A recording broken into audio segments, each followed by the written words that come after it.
the greater part of the greater part of my clientele. So I would say that the private practice is not easy. It's good you can make good money at once, but you may not say that you will make millions all through. You may have one check today, and you may not know when to get another fat check. So in between, if you are not disciplined, you may find yourself maybe in trouble. Because if you could not meet all your obligations, it may not work. So to me, I would encourage you, if you are going to the private practice, you'll be keen. First, you have to establish who is your client, who is your client, and how long are you going to be with that client. If like now you handle one running down case, you pocket 1 million, part of it, or bigger part of that money is for your client, it may not be good for you because you may start losing clients. You grow with clients. The point you start losing clients is your downfall. So after some time, these clients whom you work with, they are the one who will build you. They are the one who will refer. Actually, I came to realize that we, after being in this area for some time, we get clients by refer. We don't look for clients. So for that reason, for a client to give a refer to you, you must have worked well with that client. When I was in my pupillage, I think it is going off. I did my pupillage with one of the senior men in this country called Matthew Murray. After he has retired from the Court of Appeal, and he really shaped my career in the legal practice. One thing he told me is that a client should not be a friend. The client you have may be a good person, but he may also bring you down. So you should keep some distance between you and your client. I'm saying this because the attachment you may have with your client, some information you may have, you may use it to bring you down.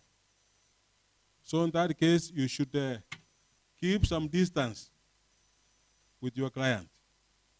You should keep the client's money. You should be accountable to your client. Once if you have done litigation and you have realized the money, you have to account to your client and close that file.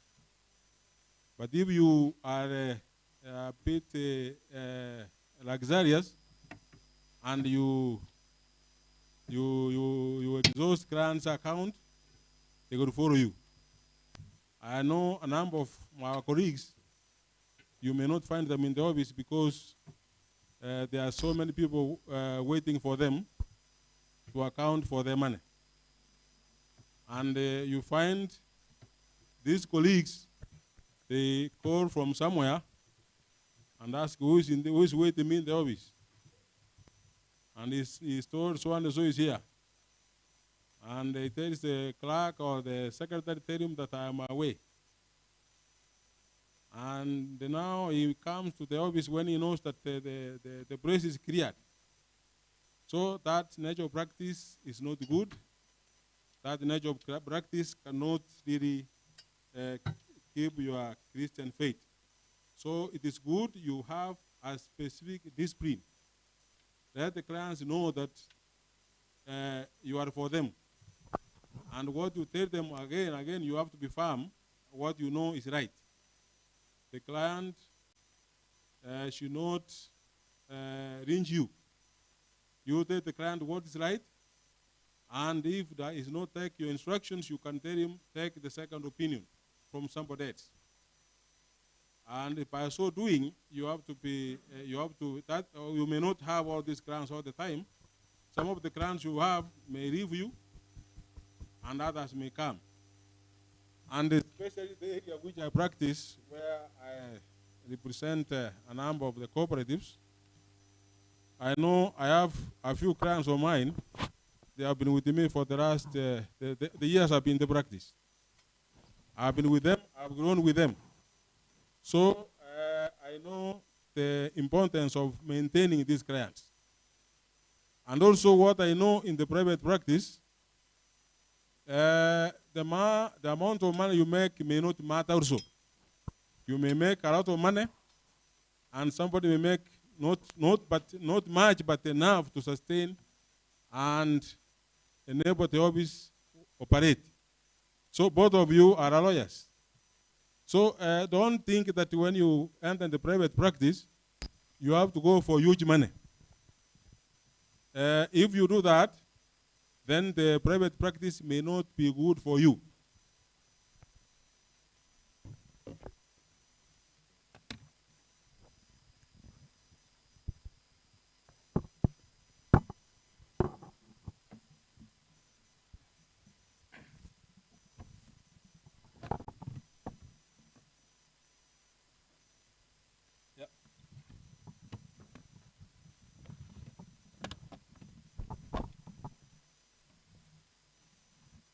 So what I was saying is that as you contemplate to enter the private practice, you should set your goals. You should also know who should be your client. Because to me, as for me, I don't handle all the cases. There are cases which I don't handle. Clients come and give me the briefs. I decline, I tell them, perhaps you look for somebody else. There are specific briefs which I take. But when we started the practice, we were all over. Because anything which we could come across, you want to make an attempt. And you realize after some time that you cannot go far with that brief. Or if you find a case, you may find you are losing.